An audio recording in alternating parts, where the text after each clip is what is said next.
The year was 2005, a wonderful year full of all kinds of racing games from many different publishers at the time. Games such as Need for Speed Most Wanted, Gran Turismo 4, Midnight Club 3, and the list goes on. In this magical year, we were introduced to a new game from Microsoft, Forza Motorsport. It was their own take at competing against Sony's Gran Turismo, who was the well-established title in terms of arcade and sim racing at the time, and to their surprise, Forza Motorsport did quite well in its first year, and with the new console generation coming out, they were able to increase the performance and visuals with their next game. And so in 2007, we were introduced to the second game in the series called Forza Motorsports 2. How does it hold up after so many years? That's what we're going to be finding out today. Forza Motorsports 2, a game that I've said that I wanted to play for quite some time now. The reason I'm playing it on the emulator and not on my actual console is because the disc that I bought was so scratched that it can't get past 3% when installing the thing on Xbox. Okay, so select the region. The home region determines the availability and cost of the cars in your career. Home region does not affect which tracks are available. They have Europe, North America, and Asia. Okay, so not sure where we should start off. Like, a part of me wants to go the JDM route, but at the same time, we could maybe try out some of these. Let's start off with Europe. Why not? Change it up a bit. Oh, wow.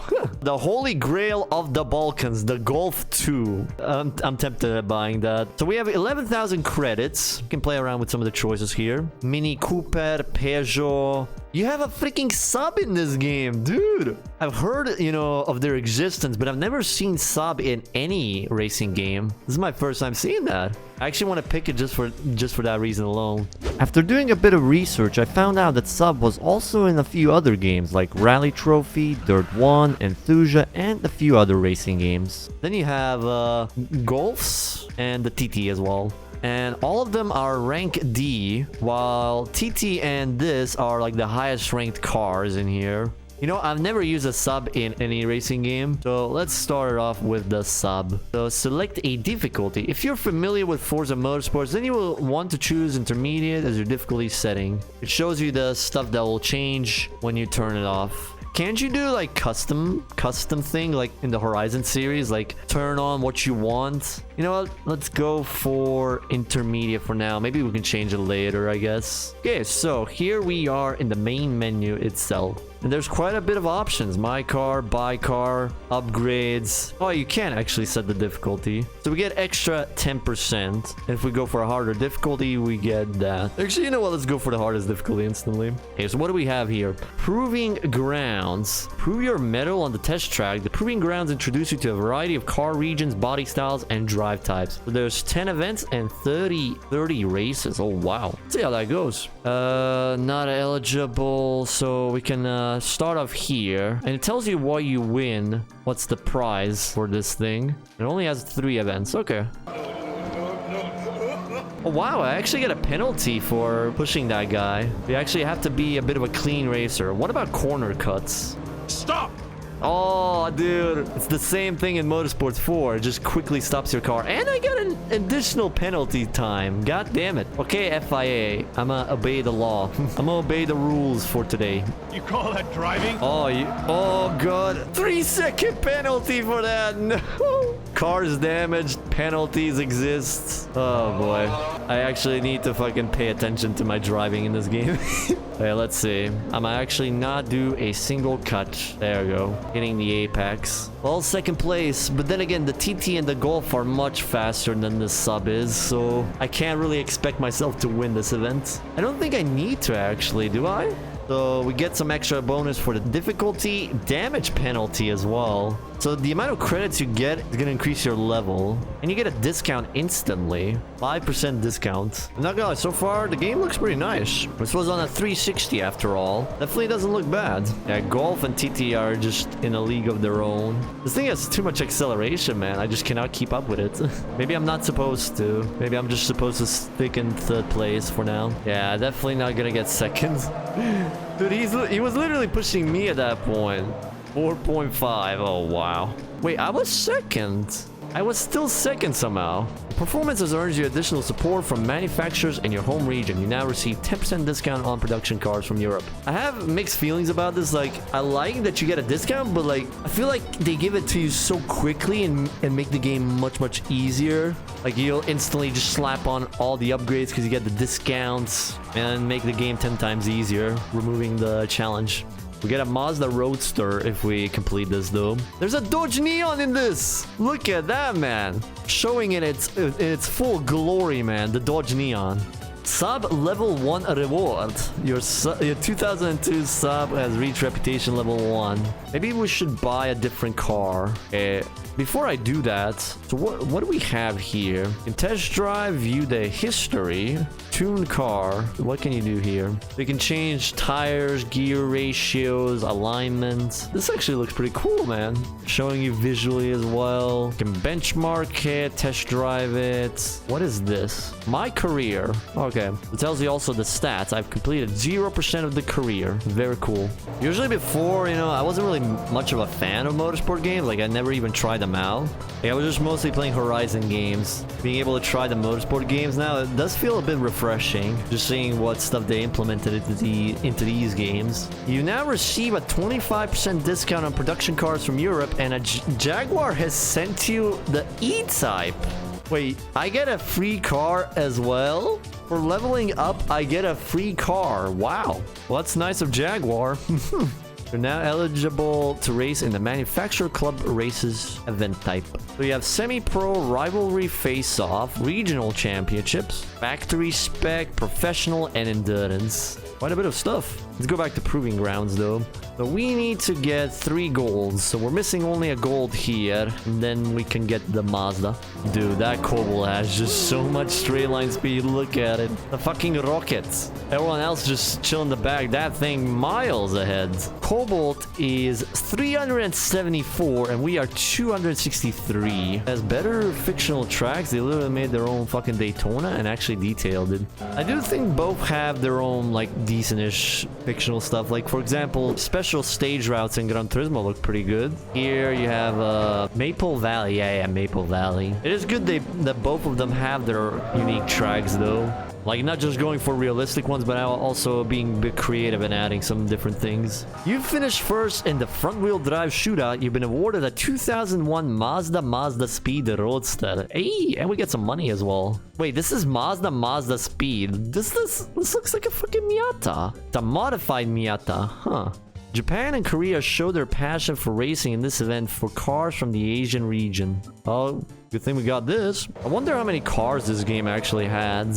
How much for the roster did it have? I assume maybe 100 cars, maybe more. That guess was way off. The game actually had 349 cars in total. That many cars for a game from 2007 is quite impressive, though, if you think about it. I'll try avoid upgrading my car right now. Maybe later I'll do it. I like the challenge, you know, trying to compete with them on even grounds. Sometimes they have, you know, higher rated cars than me, but even then, it feels a bit, you know, fun trying to keep up with them. I also wonder, does this have like some wacky game modes? Like the newer ones, for example, had like, I think it was bowling events and some other stuff in there. You've been awarded the 1985 Sprinter Treno. Wait, wasn't this the Levin? Oh, it actually is a Treno. Okay. I love these, like, the background shots they have for these things. Looks pretty cool. So far, it still seems like the same tracks. Well, it is still the same thing, just different layouts. Can our Mazda keep up in here? Let's see. Something's telling me that my car is not really good for this. I think the AI is trying to tell me the same thing. Oh, it tells you how many cars you have unlocked as well. So 25 out of 95, 20 out of 80, etc, etc. There's only 4 Swedish cars, 5 French cars, 2 Korean cars, and 2 Spanish cars. The Celica? Oh man. Would it be worth spending 12k on this?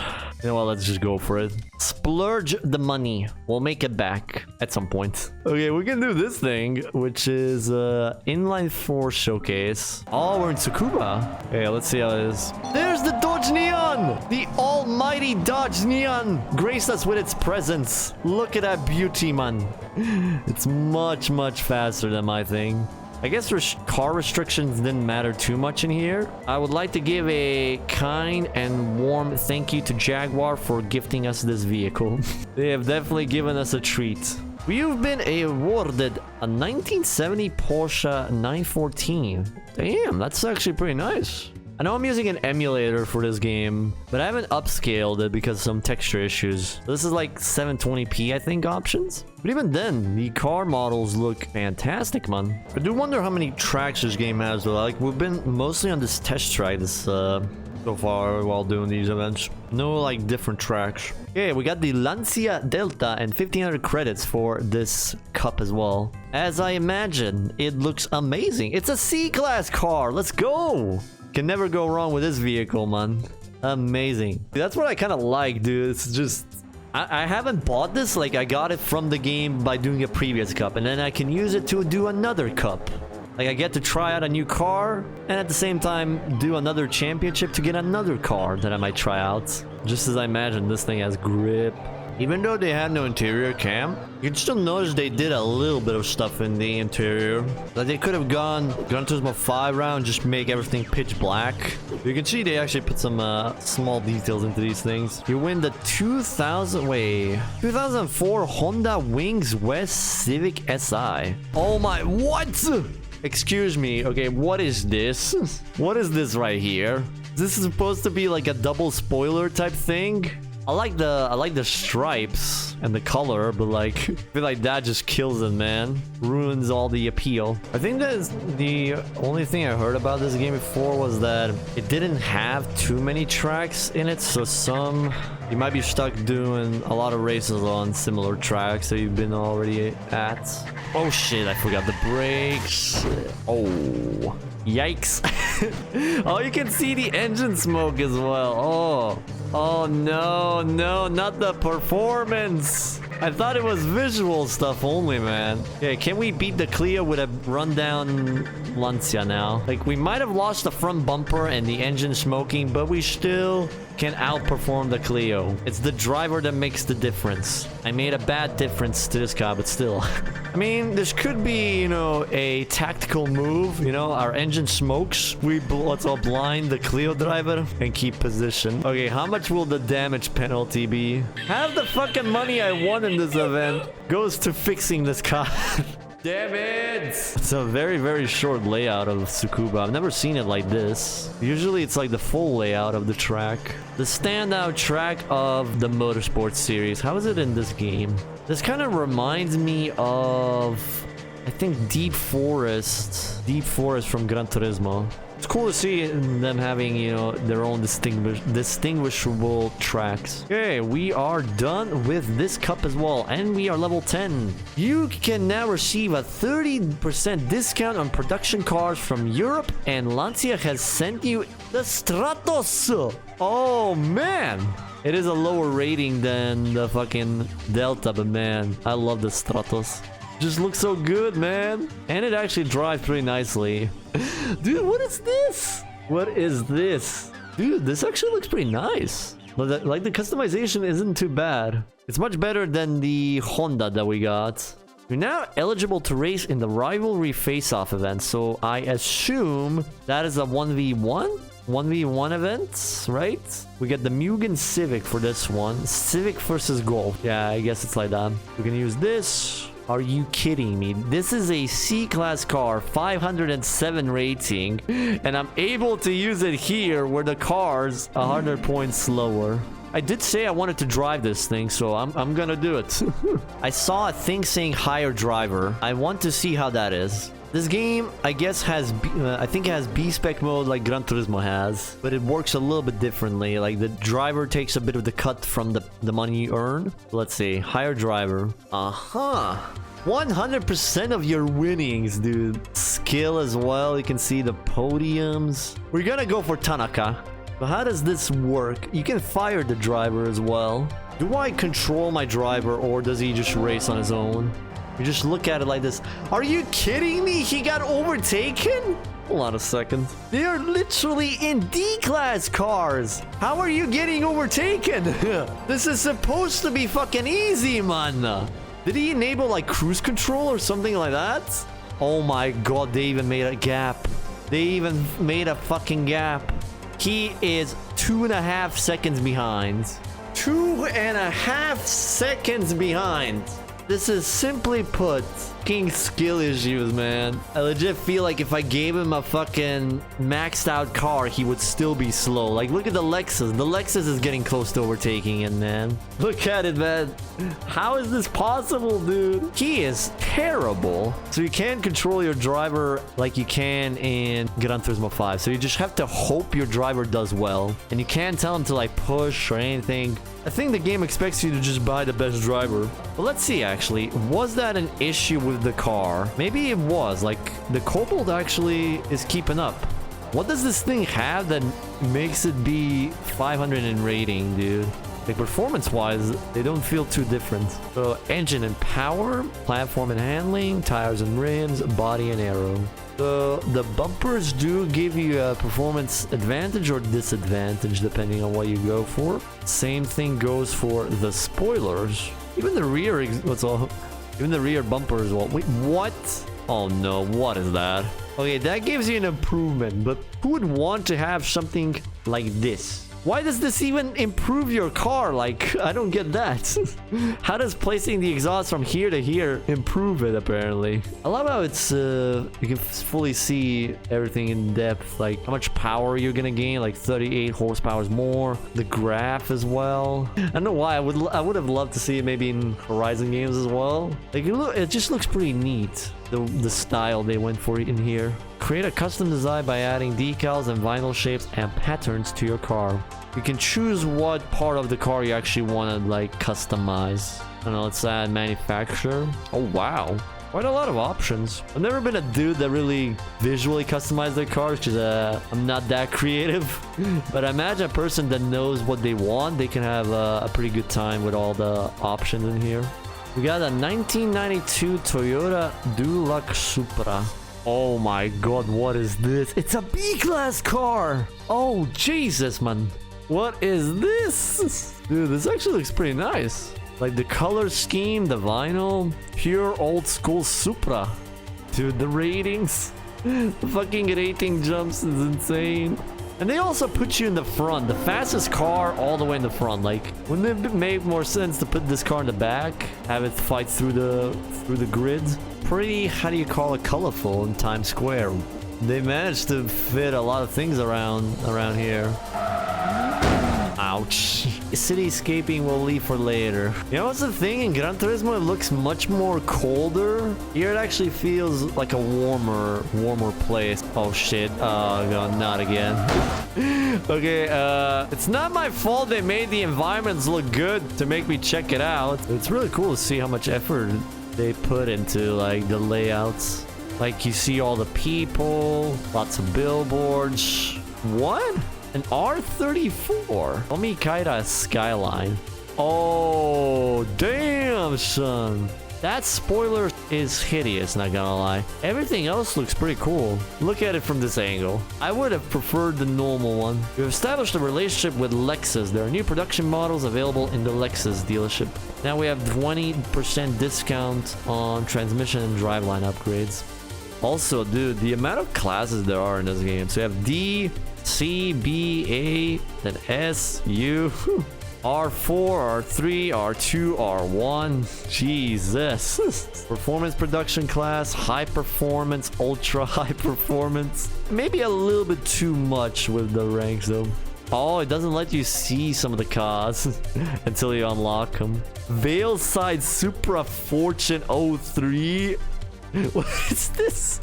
A car from Midnight Club 2. Thank you for that great Binala, my friend. That was so mesmerizing. Especially before the final lap. Getting Forza'd by the fucking AI, man. Ooh, he slowed down, Chad. He slowed down. He slowed down. I got Forza'd on the last attempt. You're gonna get Forza'd today, man. What a recovery, man. I'll take it. 911 GT3 Cup. Oi, oi, oi. R4 car now. Definitely was worth it, man. It was worth actually suffering through that championship, man. How is that dude so fast all of a sudden, man? Well, at least we're catching up to him. I think the dude reached top speeds. He literally reached top speeds. And it's the top secret S15 as well. The literal car that you win from this shit already topping up, man. So it's basically much worse than my current car. One main thing that I noticed with this game is just some events do definitely take quite a while to do. It feels like most of the events you'll see them at least be with 5 or more laps. Take a while to do each time. Too many tracks are so similar, man. Like Mugello, then Silverstone, then Sebring again, man. If I go somewhere else, I'm pretty sure I'm gonna see the same thing. Silverstone, Suzuka, Mugello. Like, everywhere I go, I see the same tracks. Then Road Atlanta. Like, is it only these tracks in this game, man? It's too tiring, I feel like. Too tiring to be on those tracks all the bloody time. There are 15 environments consisting of 52 tracks. How could they have so little tracks though, man? What about Forza Motorsports 1? How many tracks did that game have? I wonder why some of them didn't make it into this game. That would have been cool to see, like, I don't know how these ones would look. Overall, I think this is a really fun game that introduces a lot of interesting things that we might not have seen in the Gran Turismo games, has a lot of amazing cars to play around with, but ultimately, the lack of tracks does make it feel a little bit tiring after playing it for a while. But I'm curious, what did you lads think of this game? As always, post your feedback in the comments down below, and while you're there, hit the like and subscribe buttons if you enjoyed the video. Shout out to the patrons that support the channel as always, and I'll see you lads in the next video. Peace.